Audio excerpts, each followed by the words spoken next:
अच्छा, म्हणजे तुम्ही हिला बघत होतात? असं कुठे म्हणाल? ओ आत्ताच तर म्हणालात. किती खोटाड्या होता तुम्ही. ओ काय हो उगाच बिनबुडाचे आरोप करताय. आमचा दादा तसं नाही.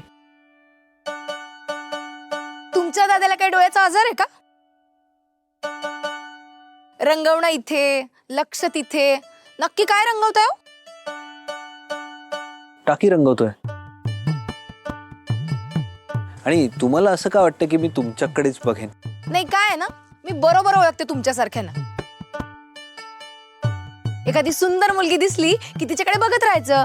त्याला कारण कशाला लागतंय? ओ तुम्ही थांबाव. ओ रेश्मा, तुम्हाला पण असं वाटतंय का की या सुंदर आहेत? दाद्या, म्हणजे ह्यो तुमच्याकडे बघाल तसं वाटतंय का तुम्हाला? समजावा तुमच्या मैत्रिणीला. गौरी, कशाला उगीच भांडतेस? चल ना. नाही नाही, सगळ्या पोरींना आपण सुंदरच आहे असं वाटत असते, पण पोरांना त्या सुंदर वाटतात काय ह्यो प्रश्न आहे.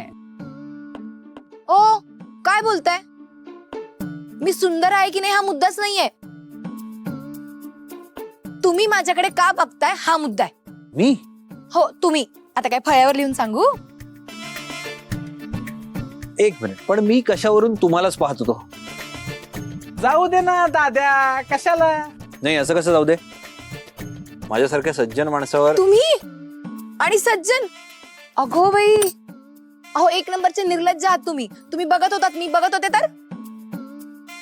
बघितलंस फोन? ह्या माझ्याकडे बघत होत्या आणि ह्या मला म्हणतायत की मी यांच्याकडे बघत होतो म्हणून. तुम्हाला जर एवढाच प्रॉब्लेम आहे तर का बघत होतात माझ्याकडे? मी बघेन नाही तर काही पण करेन. काय करायचं तुम्हाला? मग मी पण बघेन नाही तर काही करेन, रंगवेन नाही तर काही करेन. जर तुम्हाला नसेल आवडत तर तुम्ही नका ना बघू माझ्याकडे. हे बघा, बघतोय. ऐका. हा, काय आहे ना, मला भरपूर डबे बनवायचे. उगाच माझा वेळ वाया नका घालू. आणि तुमच्याच ऑफिस मध्ये द्यायचे मला डबे. आमच्या चल ग.